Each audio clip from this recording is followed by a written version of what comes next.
मित्रों, आप लोग के लिए बहुत बढ़िया क्लास है। पॉलिटेक्निक के मैथ हो, चाहे फिजिक्स हो, चाहे केमिस्ट्री हो, इन सबके जो क्वेश्चन है एक टॉपिक से बनते हैं। मैं कहना ये चाहता हूं, आप प्रीवियस ईयर पेपर उठा लीजिए और समय नहीं है तो आप उन टॉपिक को देख लीजिए जहां से क्वेश्चन बनते हैं। उसमें हमारा एक टॉपिक है मैथ का। अगर हम बात करें, हमारा आता है मासा और लासा। देखिए, एक कभी कभी आपके मासा लासा नंबर डिजिट से आ जाते हैं, लेकिन 99% चांस होता है कि आपका जो अचर संख्या होती है, यानी कि जो आपका एक्स वाई फॉर्म में जो होता है, जेड के फॉर्म में होता है, या ये बी के फॉर्म में होता है, तो उससे क्वेश्चन बनते हैं। मैंने 2 क्वेश्चन लिया है, आगे करके ऐसे आपको बहुत सारे क्वेश्चन मिलेंगे। तो आपको हम क्या है, क्वेश्चन के माध्यम से आपको कॉन्सेप्ट समझाने का कोशिश करेंगे। देखिए, अगर आप ये 2 क्वेश्चन कर लेते हो, समझ लेते हो अच्छे से, तो कम से कम आपका 2 क्वेश्चन यानी कि 8 नंबर पक्का है। यहां से 2 क्वेश्चन आएंगे ही आएंगे, है ना। उसके पहले मैं बता दूं, कुछ लोग मेरे मित्र क्या है वेट कर रहे होंगे कि भैया जो हमारा एडमिट कार्ड है कब तक आएगा, या हमारा जो एग्जाम है वो कब तक होगा। देखिए, मैं आपको बता दूं, बच्चे जितना एग्जाम देने के लिए उत्साहित हैं, जेई कब उतना लेट कर रहा है। ये आपको पता है कि जून में एग्जाम होना था, 1 से लेकर 5 जून में होना था, और क्या है जुलाई में। अब क्या जुलाई एक साल उधर एक महीना पूरा जून बीत गया, पूरा जुलाई बीत गया। अब क्या कह रहे हैं कि आपके फर्स्ट वीक में होगा, अगस्त में होगा, यानी 2 महीना लेट, बहुत ज्यादा लेट होता है। यानी कि ये कहीं ना कहीं क्या है, आप लोग को थोड़ा सा अच्छी बात नहीं है। अच्छी बात जेई कब के लिए भी अच्छी बात नहीं है। और आप जो मेरे मित्र क्या पढ़ाई करके बैठे हुए हैं, क्योंकि अब मान लीजिए वो पॉलिटेक्निक में जैसे समस्या क्या होती है, समस्या मैंने भी जब एडमिशन लिया हुआ था बीए का एडमिशन मैंने ले लिया, फिर पॉलिटेक्निक में मैंने करवाया था, क्योंकि मुझे पता था मान लीजिए पॉलिटेक्निक में नहीं होता है तो मेरा 1 साल बर्बाद हो जाएगा, है ना। तो इसीलिए क्या बच्चे अब डर रहे हैं, क्योंकि उधर मान लीजिए कहीं पर ग्रेजुएशन में भी एडमिशन न ले, बीए बीएससी में न ले, और उधर से पॉलिटेक्निक भी निकल जाए। तो मैं यही कहूंगा कि आप उधर एडमिशन ले लीजिए, कुछ फीस थोड़ा बहुत फीस पे करके, अगर होगा इधर पॉलिटेक्निक हो जाता है तो छोड़ दीजिएगा, अगर नहीं होता है तो आप उधर करते रहिएगा। लेकिन मैं बात करूं कि जो आपका एग्जाम होगा या एडमिट कार्ड है वो कब तक आएगा। देखिए, एग्जाम तो आपको क्लियर है कि अगस्त के फर्स्ट वीक ऑफ अगस्त के होगा, यानी 1 से लेकर 10 तक इन्होंने कहा कि 10 तक आपका एग्जाम होगा। ये क्या उन्होंने कहा है, टेंटेटिव, यानी कि ये अनुमानित डेट है। नेक्स्ट हम बात करें, जो आपका एडमिट कार्ड है वो कब तक आएगा। तो एडमिट कार्ड आने का कोई डेट फिक्स नहीं है, हो सकता है कि लेकिन ये मानकर चलिए कि लास्ट जून तक, यानी कि 29-30 जून तक आपका जो एडमिट कार्ड है वो आपको मिल जाना चाहिए, 29 से 30 जून तक, है ना। बस यही आपको मानकर चलना है कि 29 से 30 जून तक, या एक या 2 अगस्त तक आपका जो एडमिट कार्ड है या आ जाएगा। और जो आपका एग्जाम है वो 5 तक आपका एग्जाम होगा। यही मानकर आपको तैयारी करना चाहिए। हालांकि अभी कुछ क्लियर नहीं है, क्योंकि जेईई पर ऐसा कोई अपडेट है नहीं। उन्होंने सिर्फ यही कहा कि आपका जो टेंटेटिव एग्जाम डेट है वो ये रहने वाला है। अब हम बात करते हैं, देखिए जो आपके लासा होते हैं या मासा होते हैं, एक क्वेश्चन लासा से पूछा जाएगा, एक क्वेश्चन किससे पूछा जाएगा, मासा से पूछा जाएगा। देखिए, सबसे पहले अगर ऐसे नंबर आपको मिलते हैं तो उन्हें हमें करना क्या होगा, छोटे छोटे नंबरों में तोड़ लेना होगा। जैसे अगर 4 लिखा हुआ है, जैसे कहीं पर आप मान लीजिए 4 लिखा हुआ है, तो इसे आप कैसे तोड़ सकते हो, 2 में तोड़ सकते हो। जैसे मान लीजिए लिखा हुआ 21 लिखा हुआ है, तो आप इसको कैसे तोड़ सकते हो, 7 और 3 में तोड़ सकते हो। तो इसे सबसे पहले हमें क्या करना होगा, तोड़ लेना होगा। जैसे हम तोड़ लेंगे तो चीजों को करने में थोड़ा सा आसानी हो जाएगा। मैं थोड़ा सा आप पेशेंस रखिए, हर चीज आपको समझाऊंगा। फिर आपके सामने विकल्प भी है, आप विकल्प भी चूज कर सकते हो। देखिए, सबसे पहले जब आप देखोगे तो एक पद हमारा दिया हुआ है 14x²। क्या दिया हुआ है मेरे मित्र, 14xy² दिया हुआ है। फिर 21 x² yz दिया हुआ है। फिर 28x² y² एंड z², ये क्या है आपके सामने दिया हुआ है। नेक्स्ट हम बात करते हैं कि इसे हमें सॉल्व करना है, तो हम कैसे सॉल्व करेंगे। तो सबसे पहले आप एक पद लिख लीजिए। पहला पद ऐसे आप मान सकते हो, ये बराबर हो गया हमारा 14x। अब इसे हम क्या तोड़ ही लेते हैं, क्या करते हैं, इसको हम तोड़ लेते हैं। तो पहले इसको लिख लेंगे 14xy² लिख लेंगे। अब इसे तोड़ लीजिए, तो 14 को हम किस में तोड़ सकते हैं, क्या 3 में तोड़ सकते हैं, किस में तोड़ सकते हैं, तो आप कहोगे हम इसे 7 और 2 में क्या है तोड़ सकते हैं। क्योंकि जब 7 को 2 से मल्टीप्लाई करेंगे तो हमारा 14 या 14 हमारा आ जाएगा। और यहाँ पर देखोगे एक x है, और कोई चीज इनटू में होती है तो उसे हम मल्टीप्लाई में लिख सकते हैं। ये बहुत छोटी बात है, आपको पता होना चाहिए। y² है तो y को हम क्या है 2 बार में लिख सकते हैं। इतना आप एक्सपेंशन करना यानी कि प्रसार करना आप जानते होंगे। नेक्स्ट हम बात करते हैं, हम जो सेकंड पद है उसको भी लिख लेते हैं। सेकंड पद क्या है मेरे मित्र, x 21 x square and y z. आप 21 को कैसे तोड़ सकते हो? 21 को आप 2 के फॉर्म में तोड़ सकते हो? कहोगे नहीं। 4 के फॉर्म में, 3 के फॉर्म में तोड़ सकते हो कि नहीं? तो आप कहोगे भैया एक इसको हम तोड़ सकते हैं 7 एंड 3 के फॉर्म में तोड़ सकते हैं। यानी कि जब आपको 7 3 क्या होता है 21 होगा, यानी कि 7 3 जा 21 होता है ना। ये आप किसको तोड़ सकते हो। अब हमारा क्या बचा, एक्स स्क्वायर बचा। एक्स को हम क्या है 2 बार एक्स लिख लेंगे, वाई एक बार है तो वाई को हम लोग लिख लेंगे, एंड फिर हमारा क्या बचा, जेड बचा, है ना। आपको कैसे निकालना है वो चीज आप समझिएगा। पहले हमें इसे एक्सपेंशन करना सीखना है कि कैसे इसको हम सॉल्व कर सकते हैं, तरीका क्या है सॉल्व करने का। क्योंकि अगर आप मैथ में एक क्वेश्चन सीख लेते हो तो आप लाखों क्वेश्चन सॉल्व कर सकते हो एक कंसेप्ट के बदौलत। तो आपके मन में नहीं कि मुझे क्वेश्चन चाहिए, कंसेप्ट पर ध्यान दीजिए। 28 लिखा हुआ है, फिर क्या है एक्स स्क्वायर लिखा हुआ है, फिर क्या लिखा हुआ है Y square and Z square लिखा हुआ है। इसे हम कैसे तोड़ेंगे, तो 28 को कैसे आप तोड़ सकते हो, पहली बात तो 7 लिख लीजिए, और 7 चौक होता है 28, 7 दूनी 14, 14 दूना 28, ऐसे आप तोड़ सकते हो। एक्स है तो आप क्या करें मेरे मित्र, एक्स को 2 बार लिख लीजिए, फिर क्या है हमारा 2 बार वाई है, 2 बार वाई को लिख लीजिए, और फिर क्या है हमारा 2 बार क्या है जेड है, 2 बार क्या है आप जेड को लिख लीजिए। बस जैसे आप इतना कर लेते हो, हमें ये चीज आपको पता होना चाहिए। हमें यहाँ पर देखना है हमें मासा निकालना है या लासा। मासा अगर हम निकालते हैं तो हम उस पद को लेते हैं जो सब में कॉमन होता है। जैसे अगर हम बात करें 14 एंड 7 का मासा क्या होगा, 14 और 7 का मासा क्या होगा, तो आप कहोगे 7 यहाँ पर है 2 यहाँ पर है, यहाँ पर सिर्फ 7 है और जो एक है यहाँ पर, ये चीज यहाँ पर लिखा हुआ है। तो इन दोनों में आपस में कॉमन क्या है, 7 कॉमन है, तो मासा हमारा क्या हो जाएगा 7 हो जाएगा। क्या हो जाएगा मेरे मित्र, 7 हो जाएगा। तो बस हमें देखना इन सब में कॉमन क्या है। तो यहाँ पर देखोगे 7 है, यहाँ पर 7 है, यहाँ पर 7 है, तो क्या हमारा 7 सब में कॉमन है, तो आप कहोगे हाँ भैया बिल्कुल कॉमन है, हमें दिखाई पड़ रहा है। अब हम बात करते हैं 2, एक 2 यहाँ पर है, इसमें कहीं आपको 2 क्या दिख रहा है, यहाँ पर जब आप देखोगे मेरे मित्र तो यहाँ पर 2 है, यहाँ पर 2 है, लेकिन क्या यहाँ पर कहीं पर 2 दिख रहा है, 2 दिख रहा है, तो आप कहोगे नहीं, तो नहीं दिख रहा है और हमें वही नंबर लेना, वही संख्या लेनी है जो सब में कॉमन है। तो क्या है इसमें 2 नहीं आएगा। अगर यहाँ पर 2 होता तो 2 हम क्या है लिख देते। तो अब क्या है हमारा इसका काम खत्म हो गया, ठीक है। तो आपके मन में डाउट नहीं, यानी 2 जो हमारा आना था ये काम खत्म हो गया। 3 देखोगे तो 3 इसमें है, बाकी इन दोनों पद में क्या है 3 नहीं है, तो 3 भी क्या हमारा बाहर हो गया। और हमने क्या 7 को सॉल्व कर ही चुके हैं, इससे हमें कोई मतलब नहीं। अब हमारा क्या बच रहा है, एक्स बच रहा है। तो एक एक्स यहाँ पर है, एक एक्स यहाँ पर है, एक एक्स हमारा यहाँ पर है, ये यानी हम एक एक्स को क्या है कॉमन ले सकते हैं, एक एक्स को हम क्या है अलग से क्या है लिख सकते हैं। ये हमारा क्या है एक्स कॉमन आ गया, तो एक्स हम लिख लेंगे।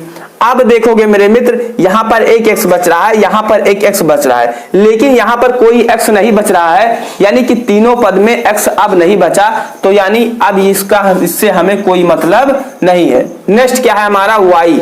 वाई देखोगे एक वाई यहाँ पे है, एक वाई यहाँ पे है, एक वाई यहाँ, यानी कि तीनों में वाई हमारा कॉमन है, एक वाई कॉमन है। और अगर 2 वाई होता तो 2 वाई, क्योंकि यहाँ पर 2 वाई है, यहाँ पर 2 वाई है, लेकिन यहाँ पर एक ही वाई है, तो एक ही वाई हम लोग क्या है लेंगे।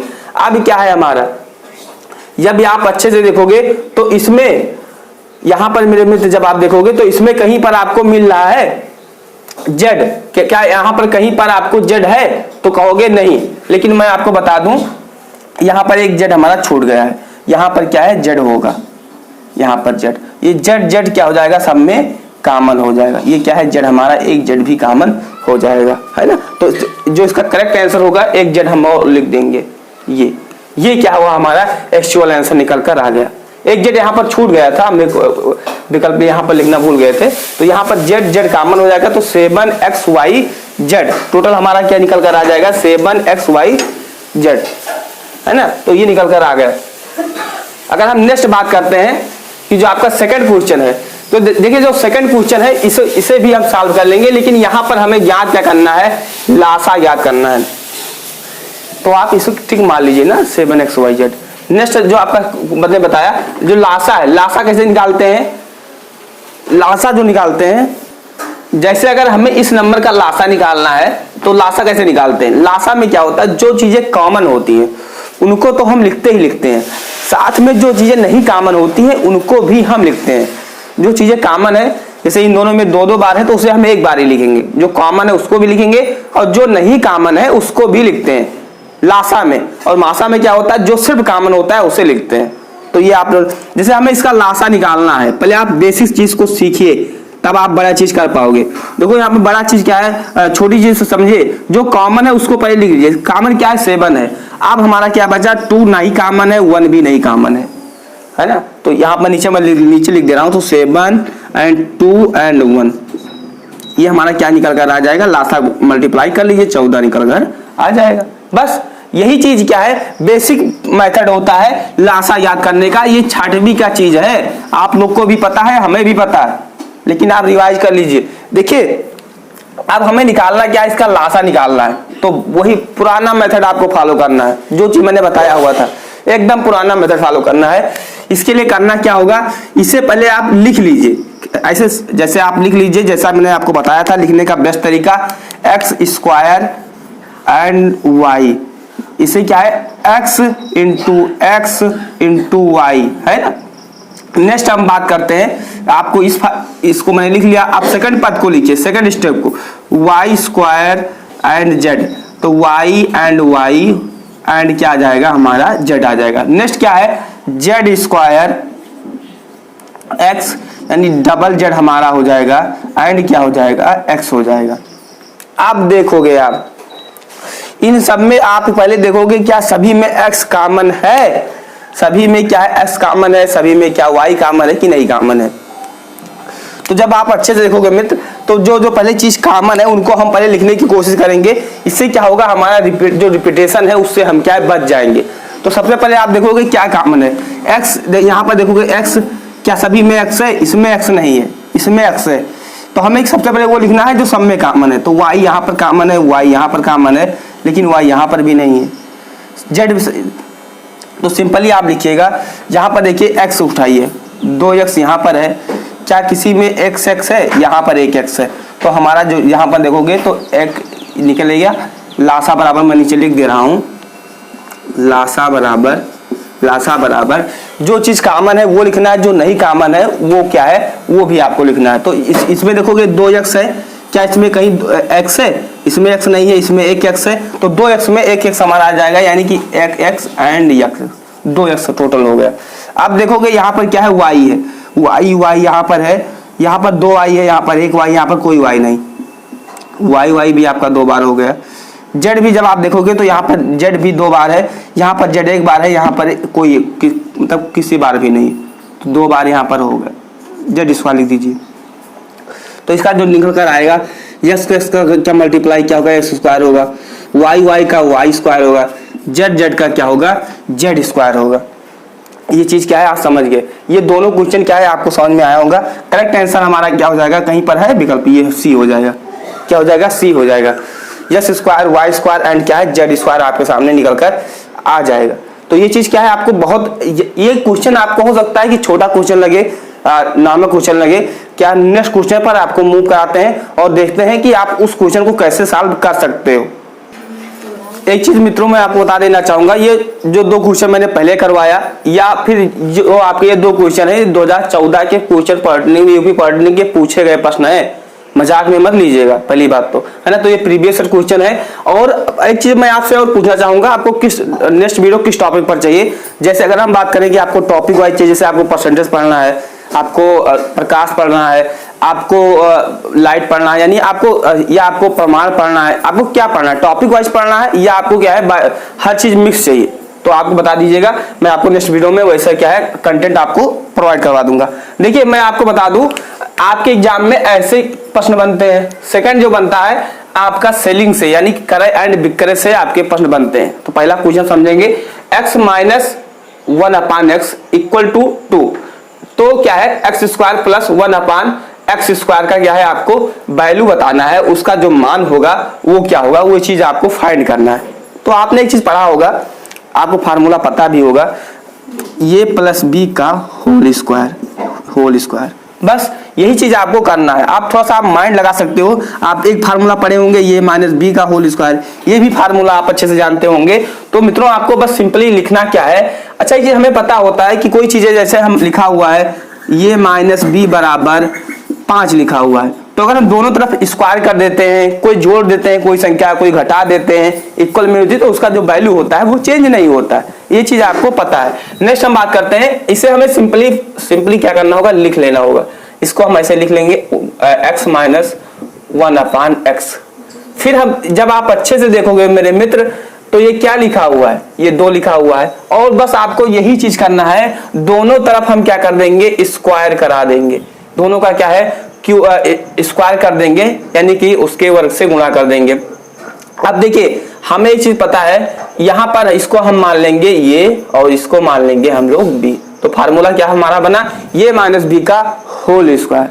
आपको पता है ये square plus B square minus 2ab, ये फार्मूला होता है। तो आप यहाँ पर सिंपल लिख लीजिए, x के जगह पर हमारा ये है, ये के जगह पर हमारा x है, तो x स्क्वायर प्लस क्या हो जाएगा 1/x स्क्वायर। फिर क्या होगा, फिर मेरे मित्र आप देखिए 2 इंटू x होगा, इंटू 1/x इक्वल क्या हो जाएगा, 4 हो जाएगा। ये चीज क्या है, आप इतना जब एक्सपेंशन करोगे, प्रसार करोगे, तब आपके सामने निकल कर आएगा। एक चीज हमें पता है, जैसे कोई चीजें मल्टीप्लाई में होती हैं, अपान में होती हैं, भाग में होती हैं, तो चीजें कट जाती हैं, तो x से x हमारा क्या हो जाएगा, कैंसिल हो जाएगा। और 2 को जब 1 से मल्टीप्लाई करोगे तो 2 1 जा 2, यानी कि 2 हमारा निकल कर आ जाएगा। बस आपका जो क्वेश्चन है वो क्या है, सॉल्व हो गया। x square plus 1/x square minus 2 equal 4। तो आप सिंपली क्या करिए, x स्क्वायर ऐसे लिखा रह दीजिए 1/x स्क्वायर, इस माइनस को क्या है आप इधर लेकर आओगे तो ये प्लस हो जाएगा, तो क्या हो जाएगा, 4 में जब आप 2 जोड़ोगे, 4 प्लस 2 बराबर क्या आ जाएगा, हमारा 6 निकल कर आ जाएगा। क्या आ जाएगा मेरे मित्र, 6 निकल कर आ जाएगा। x square plus 1/x square का हमें वैल्यू चाहिए था, वो वैल्यू हमारी निकल कर आ गई 6। क्या इसमें कोई विकल्प है, विकल्प हमारा नंबर सी है, यही हमारा क्या हो जाएगा, करेक्ट आंसर हो जाएगा। विकल्प हमारा सी क्या है, सही करेक्ट आंसर है। देखिए जो नेक्स्ट क्वेश्चन आपके एग्जाम में बनता है वो करे विक्रय से बनता है। करे विक्रय से जो लोग जानते हैं तो अच्छी बात है, जो लोग नहीं जानते, देखिए मैं बता दूं ये विकल्प मैंने ही लिखा हुआ है, लेकिन मुझे भी नहीं पता है कि इसमें कौन सा विकल्प सही है, लेकिन आप सॉल्व करना है मुझे। अच्छा ये चीज जब आप दुकानदार कहीं भी किसी भी शॉप पर जब आप सामान खरीदने जाते हो, तो मैं बता दूं एक सर्विस सेंटर पर मैं भी जॉब करता हूं, तो वहां पर होता क्या है, कस्टमर से जो एक लेबर चार्ज होता है, गाड़ियों का जो लेबर चार्ज होता है, वो तो अमाउंट पेड करवाया जाता है, साथ में उनका जो जीएसटी होता है, उसका जीएसटी 18% जो होती है उसे भी पेड करवाया जाता है। सपोज जैसे मान लेते हैं जो सर्विस का चार्ज बना वो 100 रुपए बना, कितना बना, 100 रुपए बना, प्लस में अगर हम बात करें जो 100 रुपए बना, अब 100 का उन्हें 18% जीएसटी भी पे करना होगा, यानी टोटल का टोटल उन्हें 118 रुपए पे करना होगा। और एक्चुअली में क्या होता है, जब हम लोग सामान खरीदने जाते हैं किसी भी किराना दुकान पर या ऐसे कोई चीजों पर, तो वहां पर क्या होता है, ये चीजें हमें नहीं दिखाई पड़ती हैं, लेकिन ये पीछे काम करती हैं। आपको टोटल अमाउंट बताया जाता है किराना स्टोर पर 118 रुपए वही, लेकिन जब आप किसी बड़े शॉप पे जाते हो कूलर या फ्रिज वगैरह खरीदने या लैपटॉप खरीदने, तो वहां पर आपको अलग अलग टैक्स इनवॉइस दिया जाता है कि आपका कितना जीएसटी लगा, कितना अमाउंट लगा, वो चीज वहां पर शो होता है।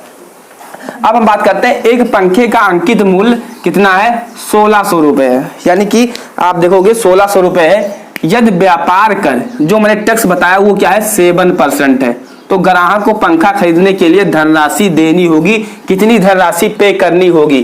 तो आप एक चीज पहले नोट कर लीजिए, जैसे मान लीजिए ये कोई पंखा है, आपको पता होना चाहिए ये क्या है, पंखा है, मान लीजिए क्या है, फैन है।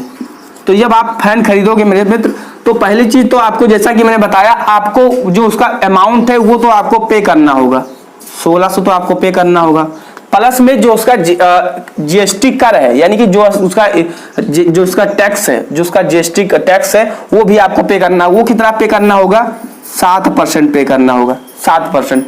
अब जो हम 7% पे करेंगे वो किसका करेंगे, जो हमारा अमाउंट है हम उसका पे करेंगे।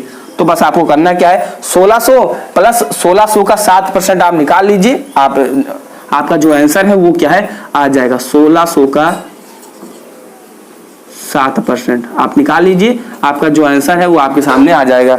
इसे हम इरेज कर देते हैं, फिर आपको सॉल्व करके बताते हैं। देखिए सबसे पहले हमें परसेंटेज निकालना होता है, तो करते क्या है, 1600 को ऐसे लिख लेंगे 7, और परसेंटेज यहाँ पर परसेंटेज को हटाने के लिए हम क्या करते हैं, 100 से भाग दे देते हैं। बस आप 100 से क्या करिए, इसे भाग दे दीजिए, है तो आपके सामने क्या है, निकल कर आ जाएगा। देखिए आपका जो क्या होगा, आप 16 को 70 से आप मल्टीप्लाई करोगे तो आपका यहाँ पर 1600 हो जाएगा, 1600 हो जाएगा। और मैं आपको बता दूं 80 हो जाएगा, और ये क्या हो जाएगा 42, है ना, तो आपका हो जाएगा 112। ये 112 ये आपका निकल कर आ गया। यानी जब आप टोटल ऐड करोगे तो 1600 में 112 ऐड करोगे तो 1700 क्या आपका निकल कर आ जाएगा 12 रुपए। ये आपका क्या होगा, जो लास्ट अमाउंट आपने जो पंखा खरीदने के लिए यानी कि जो फैन खरीदने के लिए पे किया, वो आपका करेक्ट आंसर होगा। यानी जो आपका विकल्प सही होगा वो कौन सा होगा, विकल्प नंबर हमारा डी सही होगा। बस आपको करना क्या था, एक बार मैं आपको दोबारा रिवाइज करा दूं, 1600 आपको जो पे करना पड़ेगा, साथ में उसका जो टैक्स है 7% वो भी आपको पे करना पड़ेगा। अब मैंने आपको बताया था कि जो टैक्स पे करते हैं हम लोग, जो अमाउंट पे किए हैं उस पर हम लोग क्या टैक्स पे करते हैं। तो ये चीज आपका क्लियर हो गया। और आप हमें नेक्स्ट वीडियो में जरूर बताइएगा कि आपको टॉपिक वाइज वीडियो चाहिए, जैसे आपको परसेंटेज का, प्रॉफिट लॉस का, ये टॉपिक वाइज चाहिए, या मिक्स क्वेश्चन आपको फिजिक्स केमिस्ट्री मैथ का चाहिए, तो कमेंट कीजिएगा। क्योंकि जैसे नेक्स्ट वीडियो लाए तो आपको क्या है, इसमें आपका अंदाजा लग सके कि हमें कैसा वीडियो चाहिए। चैनल पर मित्रों नए हैं तो सब्सक्राइब करिए। और पॉलिटेक्निक का जो प्लेलिस्ट बना हुआ है फिजिक्स केमिस्ट्री मैथ का, तो आप वीडियो के बगल में सेक्शन में आपको प्लेलिस्ट का सेक्शन मिल जाएगा, जाकर वहां से क्या है, आप फिजिक्स एंड केमिस्ट्री तीनों सब्जेक्ट का PCM का बना हुआ है, प्लेलिस्ट बना हुआ है, जाकर देख लीजिए। जो आपके जो जैसे आप प्रकाश के बारे में जानना चाहते हो तो यूट्यूब पर सर्च करें प्रकाश का, यानी कि प्रकाश क्या होता है, बायस रिएक्शन विथ राजेश, रैंक क्या होता है, बायस रिएक्शन विथ राजेश, तो आपको क्या है, हमारा वीडियो सबसे पहले मिल जाएगा, या पहले सेक्शन में भी आपको मिल जाएगा। तो जाकर चैनल को सब्सक्राइब करिए, क्योंकि जैसे नेक्स्ट वीडियो लाते हैं तो आपको मिल जाए। मिलते हैं अगले वीडियो में। जय हिंद, वंदे मातरम।